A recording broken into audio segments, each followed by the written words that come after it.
I mean, I've never said anything that I won't repeat. Yeah, you'll repeat a lot of shit. Well, I mean, that's what I told you, man. We need to get the Patreon jumping so we can just have this section of here's the things you don't get to hear live.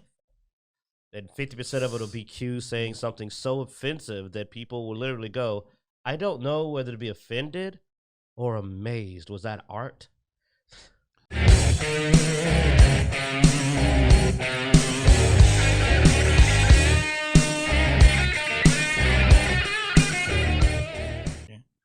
All right, Why you get out on Street Fighter? This one will definitely need some input from Blood Axe on, but the Back for Blood solo campaign won't let you make progress or get achievements. I know you're a little more informed on Back for Blood than we are, Blood Axe.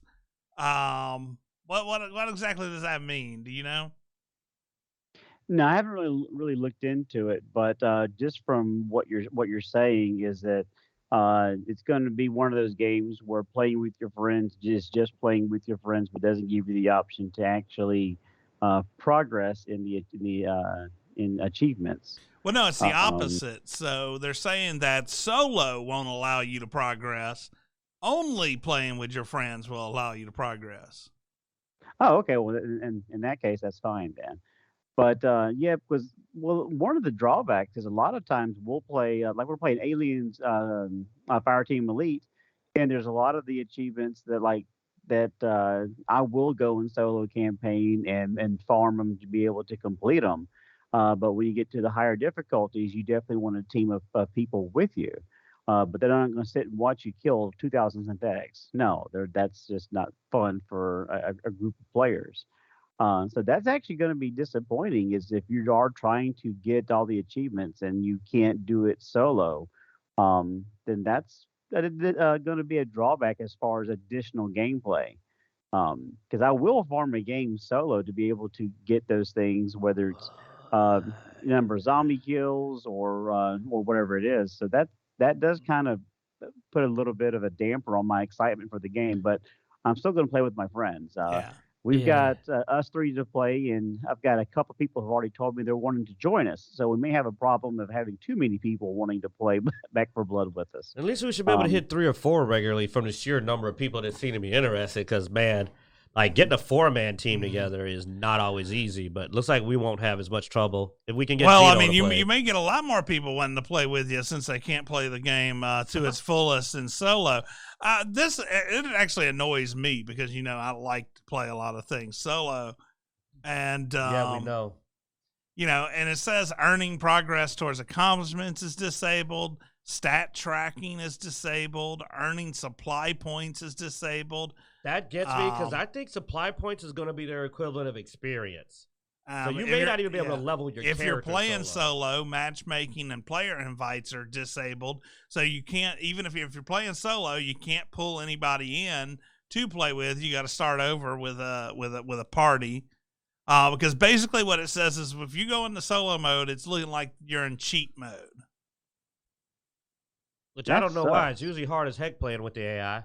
But, that's the thing that gets me is that I don't mind. I do like to grind my character solo because other people are annoying. But that's not a big deal. But for Blood Axe, this is going to be nightmare fuel because Blood Axe is an achievement hunter. And this means he's going to have to be able to get people that, like he says, what if he needs to get the shotgun kills, but someone else keeps grabbing the shotgun? So you can't, no matter how hard you try, every time you jump in a random match, somebody snatches the shotgun. Like, that'll drive him crazy. Like, I'm amazed you're not more concerned about your achievement hunting being completely ransacked by this. I've already got a backup plan. Oh, yeah. You'll log on Mrs. Blood Axe and then run solo. What if it's too hard, though? Man, that may not work. You may not be able to pull it off. Especially for the higher difficulty stuff. Well, if it's 2,000 shotgun kills with a shotgun on insane mode, then that we'll have to do that with real people. But if I can scale it down and be able to do it, then if it's split screen, fine. If not, then we've got other Xboxes I can just sign in and put the controller down and come back and do it on my screen. So I'll figure it out. It just depends on the achievement versus the time investment needed. I will try to finish games if I think it's feasible, if I enjoy it. Like the Aliens Fire Team, I really want to finish it, but because of the just insane difficulty and the inability to find quality third players, I don't have the time to be able to sit down and learn the enemies and the maps and the spawns to be able to even form a plan to be done insane. Dude, just Grounded, I did in less than what 4 or 5 hours. Got all the achievements for it. So there are some games I will try it for versus other ones. I'm like, you know what, screw this. And it may be one of those games where I just don't complete the achievements, but we'll probably complete the story.